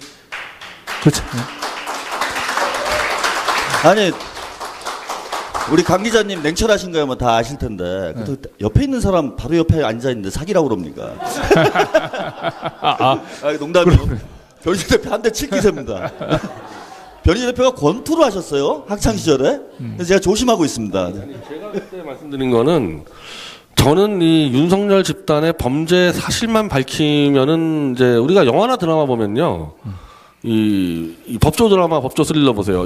저들의 범죄 행위만 밝히면은 해피엔딩으로 끝나요. 밝혀놓고 4년, 5년 가는 경우는 그런 영화 드라마 없습니다. 밝히면 끝나요. 근데 제가 사실은 1PC를 밝힌 게 2020년 3월입니다. 그때 끝난 줄 알았어요. 근데 완벽하게 계약 수익을 잡았는데도 이게 여기까지 오고 2PC는 2022년 12월에 저하고 안진걸, 김용민, 최대주 같이 기자회견 해가지고 완전 조작 다 밝혀고 기자회견 했습니다. 사실 그때 끝나는 게 정상인데 언론 문제도 있고 사실 저는 언론보다도 저는 박근혜가 이렇게까지 윤석열과 유착해가지고 이걸 막을 줄은 몰랐는데 이제는 정호성까지 투입해서 막아버리겠다? 이건 정말 예측이 안 되는 거였거든요. 반면에 어차피 태블릿 PC는 이 진보 촛불 쪽에서 다 해결하기는 한계가 있는 종목입니다. 이게 보수가 따라 붙었어야 되는데 지금 붙어주는 게 지금 이제 시작됐단 말이에요. 이게 이제 신익 대표랑 정광훈 나왔는데 이게 생각보다 많이 늦어야 되는 겁니다. 저는 보수 쪽이 붙을 거라고 봤는데 예상보다 상당히 늦어졌어. 이제 또 튀어나오니까 또 박근혜가 막으려고 튀어나오고 이런 복잡한 이 문제들까지는 예측 범위를 넘어선 부분들이 있어요. 근데 분명한 건 뭐냐? 이미 이거는 4년 전에 게임 끝났어야 되게 대한민국이 정상적인 사회였으면요. 그날 끝났어야 되는 거고 늦어지는 건 사회가 멍들고 병든 겁니다. 이거는. 근데 이럴 가능성은 없나요? 정광훈 씨가 지금 이렇게 들고 나와가지고 이제 끝이 보이는 것 같은데 장관 5개 받고 또 다른 데로 그러니까 장관 5개나 한 12개도 요구하고 그러는데 12개?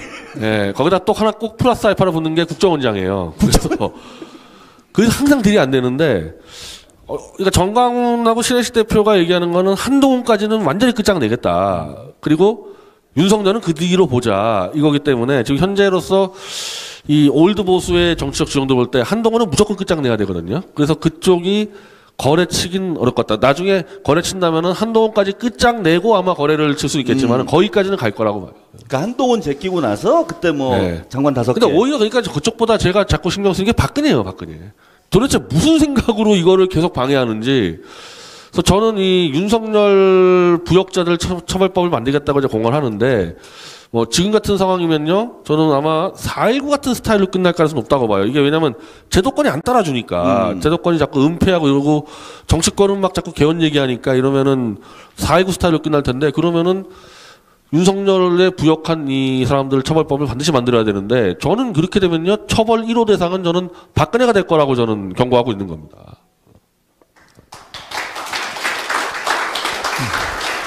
우리 이제 강정 기자님은 네. 장시호 녹취록을 이제 어느 정도 훑어보셨고 네. 여러 차례 방송까지 진행을 했습니다. 그리고 또 장시호를 잡는데 결정적인 역할을 할 만한 인물인 김유미 씨죠? 김윤미. 예, 전화 통화까지 하고 오늘 직전까지도, 오늘 방송 직전까지도 전화 통화를 하셨는데, 자, 이 사건을 보면서 이게 윤석열 정권을 에게 결정타를 날릴 만한 그 정도 무게감이 있는 이슈라고 판단이 되시나요?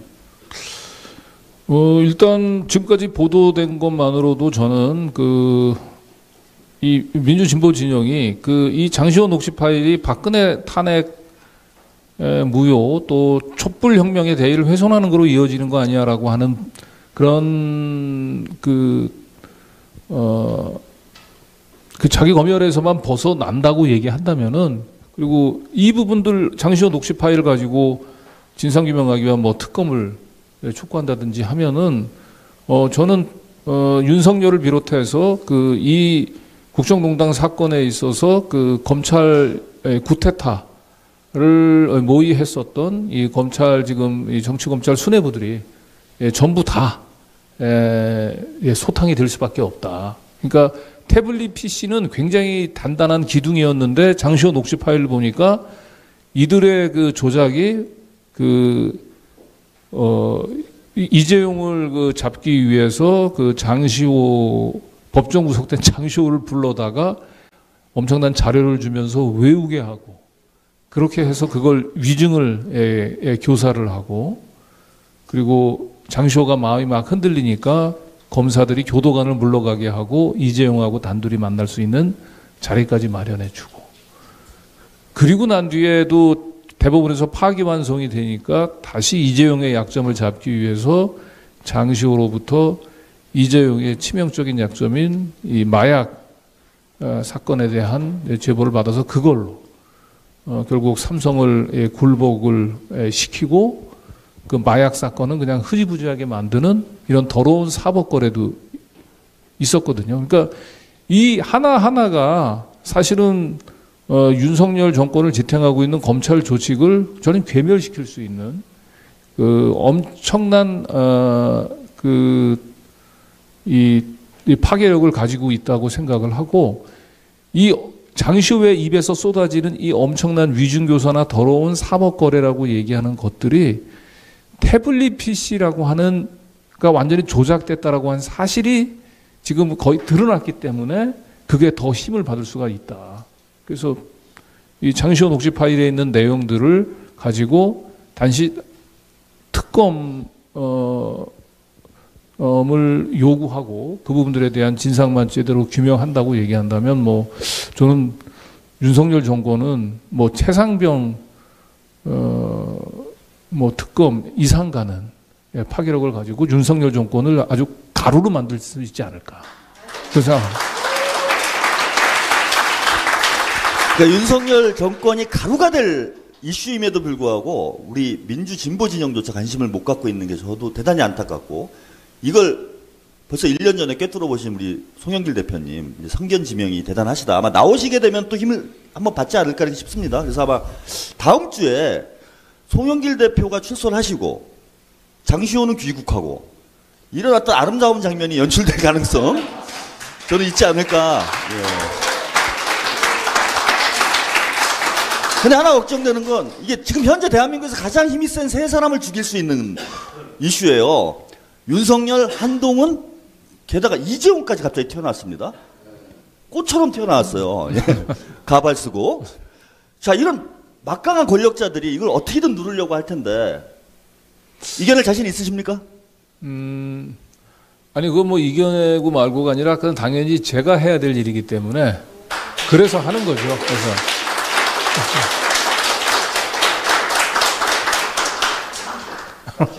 아니, 더 하실 말씀. 아니에요. 그리고 뭐 당연한 일이시다. 그러면. 예. 이게 이제 후배 기자가 그 국회 회관을 취재하다가 발견한 건데 그 국힘당의 모 의원이 있어요. 아주 찐윤 의원. 대통령실에 가장 뭐 윤석열의 오른팔 왼팔 얘기하는 그런 의원 중에 한 명인데 이 사람이 우연히 엘리베이터에 가면서 그 문자를 확인을 하는데 그 문자 그 등록한 이름이 삼전 이재용 이렇게 돼요. 그러니까 삼전 이재용이라고 하면서 뭔가가 문자가 와서 그걸 보고 통화를 하는 그 장면을 목격을 했다고 해요. 그게 저희가 그 이재용 그 프로포폴과 그다음에 그 이 파기환송심을 그 대한 연계해서 더러운 사법거래를 했다는 저희가 보도를 하고 난 뒤에 하루나 이틀 뒤에 있었던 일이거든요. 그러니까 삼성이 그냥 공매를 맡고 있지는 않을 거다. 그러니까 제가 만약에 경향신문에 몸을 여전히 담고 있었다고 얘기한다면 예전에 했던 방식대로 광고를 가지고 탄압을 했을 텐데 지금 뉴탐사는 아마 광고를 가지고 탄압하기는 방법이 없잖아요. 예, 그러니까 그 의원이 뭔가 경찰 쪽하고 굉장히 잘 통하는 의원이에요. 그래서 뭔가 그 강진구를 압박하기 위한 또 뉴탐사를 압박하기 위한 삼성발 모종의 또 그 수사 탄압이 예상은 되지만 그렇다고 저희가 굴복할 수는 없잖아요. 그 제가 좋아하는 그 해밍웨이의 노인과 바다 나오는 얘기. 우리가 뭐라 그랬죠? 그 파괴될지언정 패배하진 않을지어다라고 하는 얘기가 있잖아요. 예, 그 정신으로 싸우는 거죠. 예. 제가 그 이재용 씨한테 팁을 하나 드릴게요. 강진구를 탄압하는, 유탐사를 탄압하는 가장 좋은 방법. 슈퍼챗으로 탄압해 주세요. 네. 슈퍼챗을 마구 던져주세요. 우리 강 기자님은 사명감을 가지고 끝까지 파괴될지언정 패배하지는 않겠다라는 이런 정신을 가지고 끝까지 싸워주고 계신데 우리 변 대표님은 좀 이유가 다르죠? 아주 확실한 이해관계가 있다고 이 싸움을 이겨야 될. 벌써 이제 저희가 8년째 이 싸움, 아까 말씀드린 대로 시작하자마자 정호성의 차기한 변호사가 증거 채택해서 우리 그날 축하 파티 했다니까 이겼다고 한 달 만에 그런 식으로 축하 파티를 거의 20번 넘게 했는데 이제 8년 동안 하게 되면요 이제 거의 돌부처가 됩니다. 돌부처가 되고 저뿐이 아니에요. 이거 우리 쪽에 편집장 기자들 다 같이 8년을 다 40대 인생을 다 갈아 넣어버렸습니다. 이거는 끝장을 내지 않으면 안 되는 건데 여기에 막 재벌들이 막 개입해 있어가지고 삼성도 개입해 있습니다. 여기에 이 삼성 나중에 큰 거 하나 터질 거예요. 이거 SKT는 워낙 일찌감치 개입해 있어가지고 계약서를 위조해 버립니다. 이 태블릿 실사용자를 감추려고 SKT가 검찰과 야합을 해서 계약서를 위조해 버리는데 그 계약서 위조를 잡은 게 2020년도 한 6월에 잡아가지고 제가 SKT 앞에서 집회를 10번 넘게 했어요. 최태원 자백하라 그러는데 아직까지도 지금 버티고 있습니다. 이거 사실은 거기서 게임이 끝나야 되는데 그래서 저희는 이제 우리가 나름대로 이제 뭐 이 투쟁에 대해서 사회적 보상을 받는다 그러면요. SKT는 국가 허가 사업입니다. 이동통신사 사업은 국가 허가 사업인데 국가 허가 사업의 공익성은 내팽개치고 고객 정보를 위조해서 정치 사건에 개입을 해가지고 심지어 그걸 밝히는 언론인의 재판에 또 위조를 해가지고 제가 감옥 가는 데 역할을 했다. 이거는 더 이상 이동통신 사업하면 안 되는 거죠. 이 SKT 같은 경우는. 그러면은 그걸 팔아서 그걸 SKT의 SK 지분을 팔면 한 5조에서 한 8조 나오더라고요. 그 5조 8조를 저는 사회적 자본으로 쓰겠다. 예. 이걸로 그 공공 언론사도 만들고 언론 감시국도 만들어야 되고 사법부 감시국도 만들어야 되고 저는 이 사건이 해결되는 과정에서 국민 세금도 아니잖아요. 저 재벌 돈 가지고 우리가 사회 공공으로 쓰겠다는 거에서는 아마 전 국민이 다 찬성할 거라고 저는 뭐 확신하고 있습니다. 지금 변 대표님 계획은 이거예요. 예, SK의 5조, 삼성의 5조 해서 삼성전자도 똑같이 걸려 있습니다. 똑같이 걸려 있어요. SK가 낸 만큼 내야 될 겁니다. 아마. 그래서 10조의 사회적 자본을 만들어서 예, 촛불과 또 원래 보수 진영 인사니까 보수 진영이 좀 더 건강하게 갈 수 있는데 이런 기여를 하겠다 뭐 이런 계획을 갖고 있는데 저는 별로 기대는 안 합니다. 예. 근데 이제 가끔 이렇게 사석에서 만나면은 벌써 농공 행상을 하고 계세요. 1등 공신, 2등 공신 해가지고 이게 100위까지 있습니다. 우리 변희 대표님 보시기에 우리 강 기자님은 몇 위쯤? 아니, 촛불지정에 거의 1등 공신 아니에요? 촛불지정치. 이게 나중에 정광훈 목사가 지금 들어왔기 때문에 공신도 태극기 촛불로 나눠야 될 것 같은데.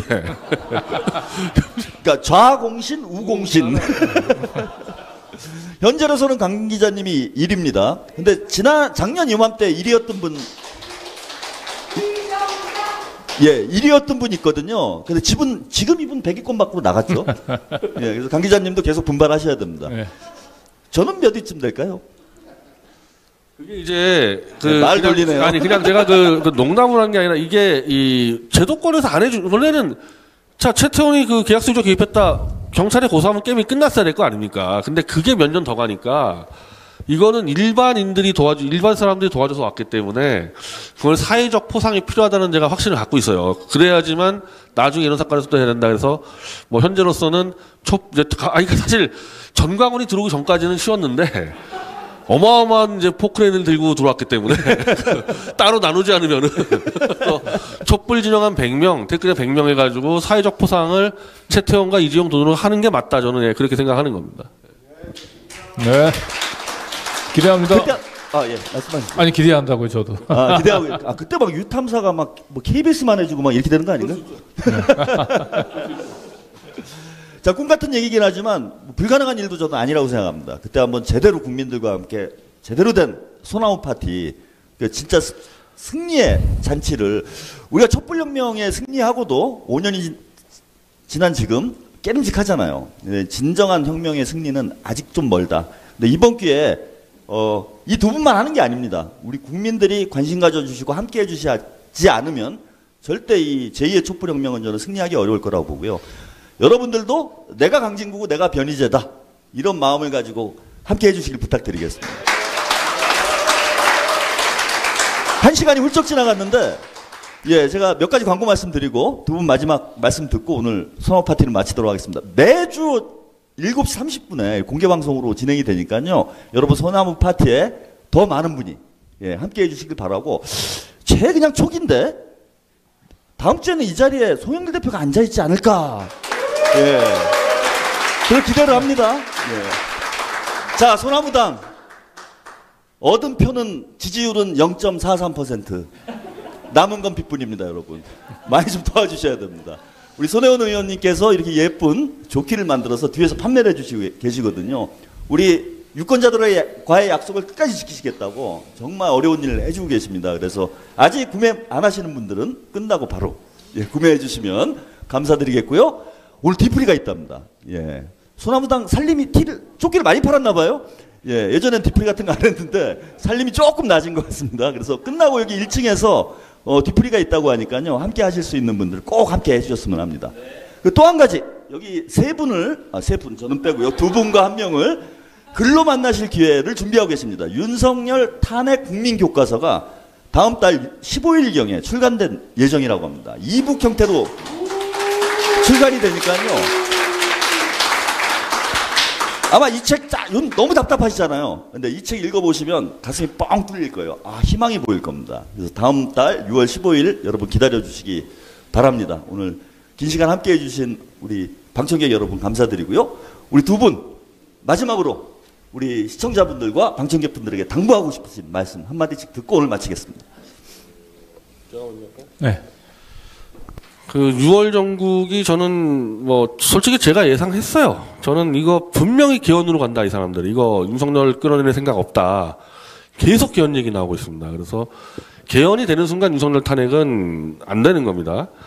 그래서 지금 이 민주당이나 조국신당이 하는 방식으로는 탄핵 절대 불가능하고 이 최상병이나 김건희 양평사 같은 거는 개헌이 아니어도 보수가 똘똘 뭉쳐서 버티고 있어요. 이건 절대 무너뜨릴 수 없다. 왜? 윤석열이 잘못했어도 이거를 그대로 인정하고 무너졌다가는 보수가 재기할 기회가 없다 해가지고 그냥 버텨버리기 때문에 이 공략이 쉽지 않은데 유일하게 보수의 성벽을 뚫어버릴 수 있는 게 이 장시호 녹취하고 태블릿 사건입니다. 이건 원래부터 보수가 해왔던 거고 제가 저도 여러 분을 석등하는 거예요. 어차피 윤석열을 끝장내려고 했었을 때 보수가 원래부터 해왔던 거 가지고 끝장을 내야지 그나마 좀 타격이 덜하고 보수가 명예라도 살릴 수 있지. 하다가 뭐 김건희나 이런 걸로 날아가면 다 끝장난다 너희들. 그래서 움직이는 게 있거든요. 그래서 우리가 가장 빠르고 효과적이고 국민 통합적 방식으로 윤석열을 끝장내는 아이템은 장시호 녹취하고 태블릿 사건이다. 그래서 그 부분에 대해서 좀 집중을 해주셨으면 좋겠습니다.